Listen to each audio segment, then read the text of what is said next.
Épître de Paul aux Colossiens, chapitre 1er.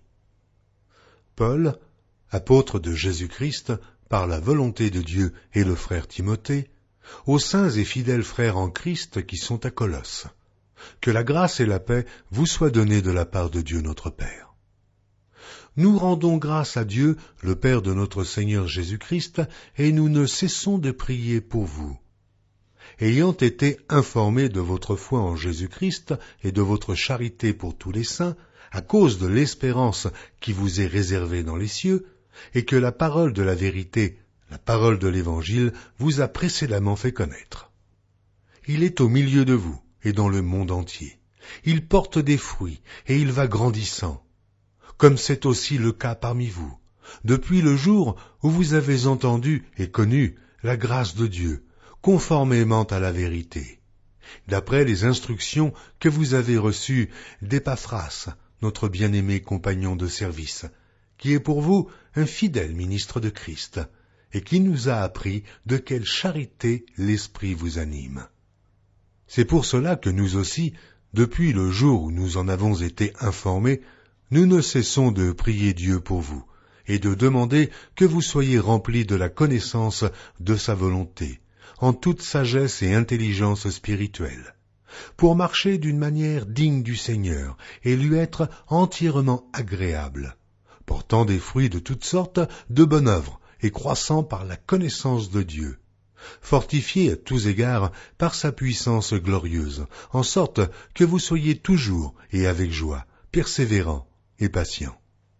Rendez grâce au Père, qui vous a rendu capable d'avoir part à l'héritage des saints dans la lumière, qui nous a délivrés de la puissance des ténèbres et nous a transportés dans le royaume du Fils de son amour, en qui nous avons la rédemption et la rémission des péchés.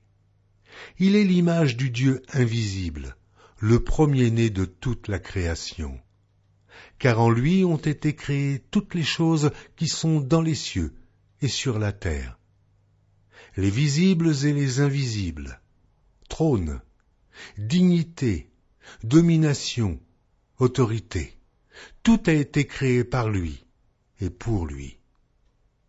Il est avant toute chose, et toute chose subsiste en lui.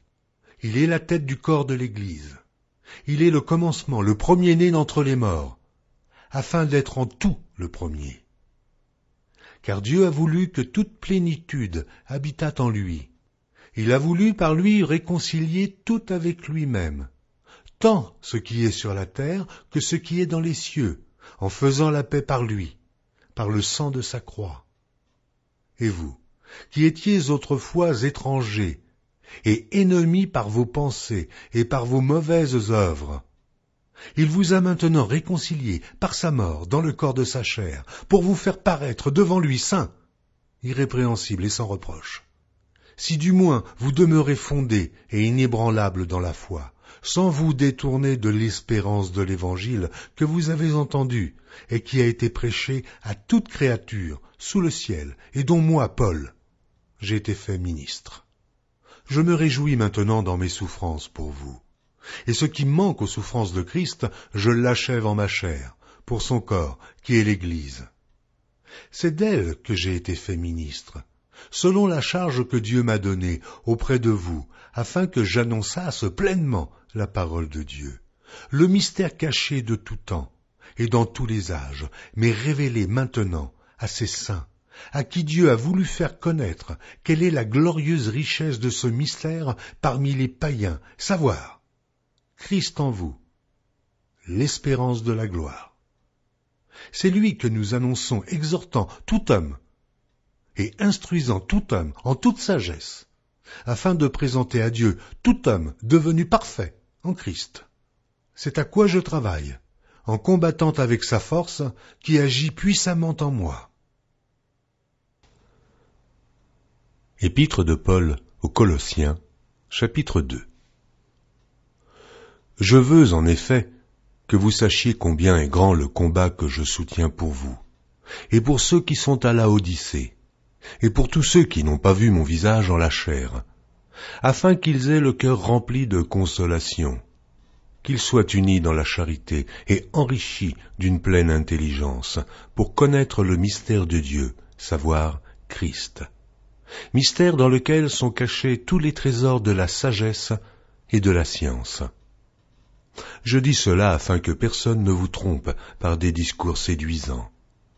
Car si je suis absent de corps, je suis avec vous en esprit, voyant avec joie le bon ordre qui règne parmi vous, et la fermeté de votre foi en Christ. Ainsi donc, comme vous avez reçu le Seigneur Jésus-Christ, marchez en lui, étant enracinés et fondés en lui et affermis par la foi, d'après les instructions qui vous ont été données, et abondez en actions de grâce. Prenez garde que personne ne fasse de vous sa proie par la philosophie et par une vaine tromperie, s'appuyant sur la tradition des hommes, sur les rudiments du monde, et non sur Christ. Car en lui habite corporellement toute la plénitude de la divinité. Vous avez tout pleinement en lui, qui est le chef de toute domination et de toute autorité. C'est en lui que vous avez été circoncis, d'une circoncision que la main n'a pas faite, mais de la circoncision de Christ, qui consiste dans le dépouillement du corps de la chair, ayant été enseveli avec lui par le baptême. Vous êtes aussi ressuscités en lui et avec lui, par la foi en la puissance de Dieu qui l'a ressuscité des morts. Vous qui étiez morts par vos offenses et par l'incirconcision de votre chair, il vous a rendus à la vie avec lui, en nous faisant grâce pour toutes nos offenses. Il a effacé l'acte dont les ordonnances nous condamnaient et qui subsistait contre nous, et il l'a détruit en le clouant à la croix.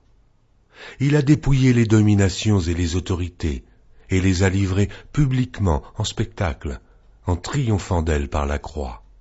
Que personne donc ne vous juge au sujet du manger ou du boire, ou au sujet d'une fête, d'une nouvelle lune ou des shabbats. C'était l'ombre des choses à venir, mais le corps est en Christ. Qu'aucun homme sous une apparence d'humilité et par un culte des anges ne vous ravisse à son gré le prix de la course, tandis qu'il s'abandonne à ses visions et qu'il est enflé d'un vain orgueil par ses pensées charnelles, sans s'attacher au chef dont tout le corps, assisté et solidement assemblé par des jointures et des liens, tire l'accroissement que Dieu donne. Si vous êtes morts avec Christ au rudiment du monde, pourquoi, comme si vous viviez dans le monde, vous impose-t-on ces préceptes? Ne prends pas, ne goûte pas, ne touche pas, préceptes qui tous deviennent pernicieux par l'abus, et qui ne sont fondés que sur les ordonnances et les doctrines des hommes. Ils ont, à la vérité, une apparence de sagesse, en ce qu'ils indiquent un culte volontaire, de l'humilité et le mépris du corps. Mais ils sont sans aucun mérite et contribuent à la satisfaction de la chair. Épître de Paul aux Colossiens, chapitre 3. Si donc vous êtes ressuscités avec Christ, cherchez les choses d'en haut, où Christ est assis à la droite de Dieu. Affectionnez-vous aux choses d'en haut, et non à celles qui sont sur la terre, car vous êtes morts, et votre vie est cachée avec Christ en Dieu. Quand Christ, votre vie, paraîtra, alors vous paraîtrez aussi avec lui dans la gloire. Faites donc mourir les membres qui sont sur la terre, l'impudicité, l'impureté, les passions, les mauvais désirs et la cupidité qui est une idolâtrie. C'est à cause de ces choses que la colère de Dieu vient sur les fils de la rébellion, parmi lesquels vous marchiez autrefois, lorsque vous viviez dans ces péchés. Mais maintenant, renoncez à toutes ces choses, à la colère, à l'animosité, à la méchanceté, à la calomnie, aux paroles déshonnêtes qui pourraient sortir de votre bouche. Ne mentez pas les uns aux autres, vous étant dépouillés du vieil homme et de ses œuvres, et ayant revêtu l'homme nouveau, qui se renouvelle dans la connaissance, selon l'image de celui qui l'a créé. Il n'y a ici ni grec, ni juif, ni circoncis, ni incirconcis, ni barbare, ni chite, ni esclave, ni libre, mais Christ est tout et en tous. Ainsi donc, comme des élus de Dieu saints et bien-aimés, revêtez-vous d'entrailles de miséricorde, de bonté, d'humilité, de douceur et de patience. Supportez-vous les uns les autres, et si l'un a sujet de se plaindre de l'autre, pardonnez-vous réciproquement. De même que Christ vous a pardonné, pardonnez-vous aussi. Mais par-dessus toutes ces choses, revêtez-vous de la charité, qui est le lien de la perfection. Et que la paix de Christ, à laquelle vous avez été appelés pour former un seul corps, règne dans vos cœurs, et soyez reconnaissants.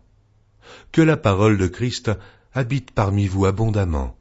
Instruisez-vous et exhortez-vous les uns les autres en toute sagesse, par des psaumes, par des hymnes, par des cantiques spirituels, chantant à Dieu dans vos cœurs sous l'inspiration de la grâce.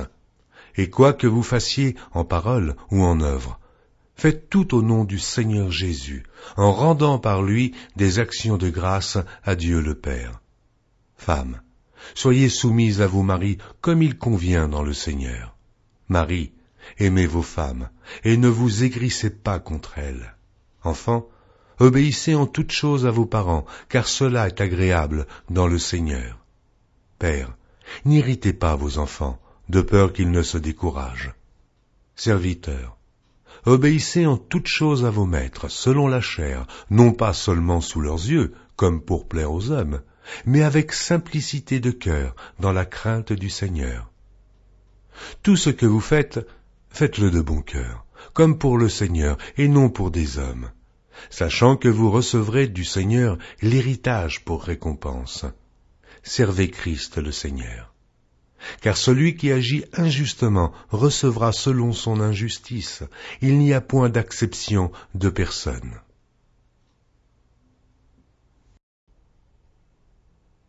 Épître de Paul aux Colossiens, chapitre 4. Maîtres, accordez à vos serviteurs ce qui est juste et équitable, sachant que vous aussi, vous avez un maître dans le ciel. Persévérez dans la prière, veillez-y avec action de grâce. Priez en même temps pour nous, afin que Dieu nous ouvre une porte pour la parole, en sorte que je puisse annoncer le mystère de Christ pour lequel je suis dans les chaînes, et le faire connaître comme je dois en parler. Conduisez-vous avec sagesse envers ceux du dehors, et rachetez le temps.